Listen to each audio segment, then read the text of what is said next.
కాదు మీరు సైకిల్కి బ్రాండ్ అంబాసిడర్ లాగా ఉన్నారు. సైకిల్కి మీ మీ తరం వాళ్ళకి హెల్త్ ఫిట్నెస్ వాళ్ళకి అంబాసిడర్ లాగా వద్దారు. డైలీ అసలు సైకిల్ వదలట్లేదుగా మీరు. ఎటుపోయినా ఇదే మాకు ఇదే ఆధారం.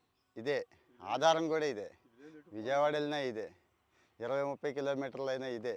ఎన్నాళ్ళ నుంచి అండి? 67. ఇప్పుడు మీకు ఎంత? 65. ఇప్పుడు మీకు 65. 65 ఏళ్ళ నుంచి సైకిల్ ఉందా? Date of birth 1/7/54. 54. ఓ 65 నుంచి ఇది. 65లో వడ్లపూడి ఆర్జ్ ఏరియా. 1965లో.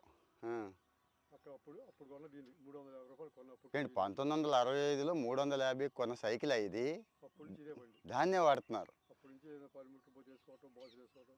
బాగు చేసుకుంటారు కానీ ఇంక తీసేది కొత్తది కొనేది లేదు. నేను మాట్లాడే అటాచ్మెంటే ఇంట్లో మనిషిలాగా అయిపోయింది అది. 65, 60, 66, 67. ఏం సైకిల్ అండి ఇది? హీరో. అప్పటికే ఆ హీరో ఉందా? ఉంది. ఓ విజయవాడ సైకిల్ షాపులో కొన్న 350 రూపాయలకి. కొత్తది కొన్నారు అప్పుడు 350. అప్పటి నుంచి ఇదే బండి.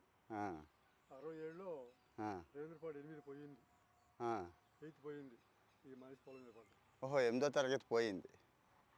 అప్పుడు ముందే చదువుకునేటప్పుడే కొనిచ్చారు మీకు. సైకిల్ మీద మంచిగా తిరిగారు. ఇదే బడికి వెళ్ళాము. 8వ తరగతి పోయిందని ఊళ్ళోనే 5 వరకు. ఇక 6, 7 వడ్లపూడి. ఓకే. 8 రేవేంద్రపాడు. 8 పోయింది.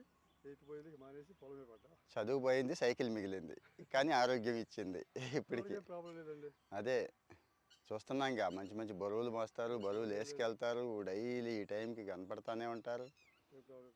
కూలీలు కలిపికెళ్ళారు. అవును. మంచిని పెట్టేస్తున్నా కడవ. మన కడుగు ఆల్చిపోయినా బాధ రాలేదు. ఓకే అండి, బాగుంది.